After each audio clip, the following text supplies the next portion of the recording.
अस्सलाम वालेकुम आज बनाओ अस प्रान कोकुड सिन तो वारियाहो इनबॉक्स मैसेज कोर्मुत कि प्रान कोकुड करतो अपलोड तो मे सोच कि बनाओ तो ये सारे खो तो वारियाह मज़ो अत गोमुत तो वमेद से सारे पसंद बह गोस कोकड़ वलिस नश तो अमिस हेतुम 2.5 किलो कोकड़ पुत अम दुत बिचार असल पे शेरत घर वत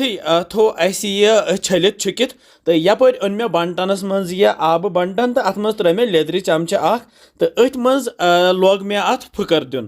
तो फकर लगती फिवन यह आब यत यपर मे यह प्रान यस मे प्रान हुरियोमुत कह तो यह थो बह चरित कर थो बह यह प्लेटस पे तो यत द्राय ोट तो यह दारित सान कह खोड़स मज थवान अत खाद बनान पत तो यपर थो मे गंड निकरत अत कर मे जज कल तो यपर थो मे गैसस पे तव तय मज मे त्रोमुत फल तिल तो फल तिल त्रो मे हना ज्यादा पहम तिज अत कोकुड़ गोनथ तलुन ये फल तिलस मज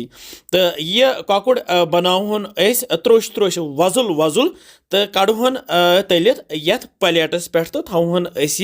साइडस कुन ये प्रान कोकुड़ बनावन तो यह तलुन थोड़ा त्रोश तो अथ तिलस मज त्रो यह प्रान तो बे त्रोस यह गंड निकरत तो यह प्रान तो गंड तलो ये तिलस मज तो यह तुत काल तलुन युत काल यह पूर वजुल तो बे त्रोश गो यह गो वन वजुल तल थो बह गैस बंद तो कड़ो नबर यह प्रान तो यह त्रा बह ये न्यामि मज तो यह दगहोन सही पे यथ बनाओ वन पेस्ट तो पेस्ट बनित वो यह गो यह क्रुहन हूँ ये त्रा बह आब कतर ओड़ तो रलावन सही पे सत दिमोस दग यह बन वन सफेद यह तुत काल रलावन तो दगुन युत काल पूरा सफेद गपर नी मे प्रेशर कुकर किस बानस मज 3 तिल क्रेंड यह सुत ये मज कोकुड़ तोल वन प्लेटस पे नी मे खड़ा मसाल मे नी रंग फल 2-4 बे सब्ज ٲलव 5-6 बे बड़ ٲलव 2 मर्च फल 2-4 यह जीर चमच ओड़ मे अड़ब्रोक थोमुत कर बे दालचीन पिंद 2 यह सोरे खड़ा मसाल त्रा ये तिलस मज तो यह तलहोन तल मे गैस थोमुत लोत तो लथसी पे करोन कैंसन सेकंडन यह तैयार तो अमे पत त्रा यथ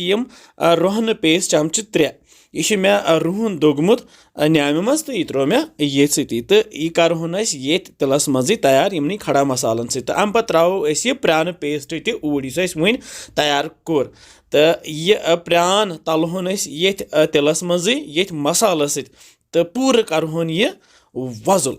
तो युथ यह वजुल पूर गस तो यह त्रो येन पाउडर मसाल बह त्रो ये लेदर पाउडर चमच 1 बे त्रोस वजल मर्च वांगन पाउडर चमच 2 बे त्रोस यह बदान पाउडर चमच 2 बे त्रोस शोंठ पाउडर चमच 1 बे त्रोस यह कोकड़ मसाल 1 चमच बे त्रोस यह दान वल पाउडर 1 चमच यह सोरे पाउडर मसाल यह त्रित करहोन ये प्रान सती तैयार यह वन पूर वजलावन तल गैस लोत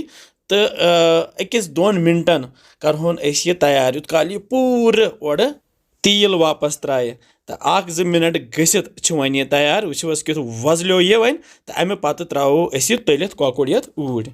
तो यम सारी कोकड़ पीस ये मसाल सत त्रो वन यथ आब चोंच 4 मीनित ज्यादा आब त्रोस न कह